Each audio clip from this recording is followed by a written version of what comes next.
Étant donné que la plupart des hommes n'encouragent pas les femmes à entreprendre ou à occuper des postes de responsabilité, celles-ci subissent des harcèlements sexuels tout comme moral au quotidien sur leur lieu de travail, un acte qui cause non seulement un silence total mais une blessure intérieure à vie. Suite à ce phénomène qui est devenu un tabou dans les structures, la cofondatrice du média La Dirigeante Leadership au féminin en parle. Quand on parle de harcèlement sexuel, il y a deux volets. Soit on est tombé et justement on ne peut pas dire aux autres que moi j'ai eu une promotion canapé. Ça ne sera pas évident. Maintenant, personnellement, j'interpelle celles qui ont fait face à cela, celles qui ont dit non, celles qui ont osé dire non, qui ont eu l'audace de refuser parce que ça ne cadre pas avec leurs valeurs. Dans mon cas, par exemple, ce ne sont pas mes valeurs. Je ne peux pas comprendre que malgré ma compétence, que je puisse vendre autre chose pour mériter un poste. Ces femmes qui ont des promotions canapé, croyez-vous, parce que les mêmes hommes communiquent entre eux, ça communique, on ne vous respectera pas, parce qu'on saura que ce poste, vous l'avez eu grâce à des PST, promotions sexuellement transmissibles. Pour éradiquer ce phénomène dans les entreprises, Belle Lorette a fait part d'une solution pour dénoncer les cas d'harcèlement dans celles-ci. Dans les entreprises qui sont engagées pour la lutte contre le harcèlement sexuel, je vais demander à ces entreprises de mettre en place ce qu'on appelle des lignes vertes.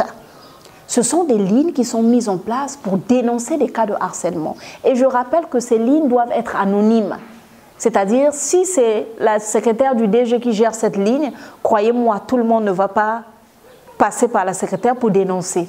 Donc, il faut que ce soit des lignes vertes, créées, gérées même par des cabinets qui sont externes à l'entreprise pour permettre aux salariés, hommes ou femmes, de dénoncer ce genre de cas. Afin de permettre aux femmes d'expérimenter leur confiance en soi, la cofondatrice de La Dirigeante Leadership au féminin nous parle du programme Femmes et Leadership. Le programme Femmes et Leadership, c'est un programme que nous avons mis en place depuis d'ailleurs 2019, où nous avons organisé beaucoup de sessions en présentiel. Donc c'est un programme qui accompagne les femmes en leadership et en management. Et ce programme a plusieurs modules qui vont d'ailleurs être étoffés pour les prochaines sessions. Et pour l'instant, on a 4 principaux modules pour ce programme. On a le module développer, vaincre la peur et développer la confiance en soi.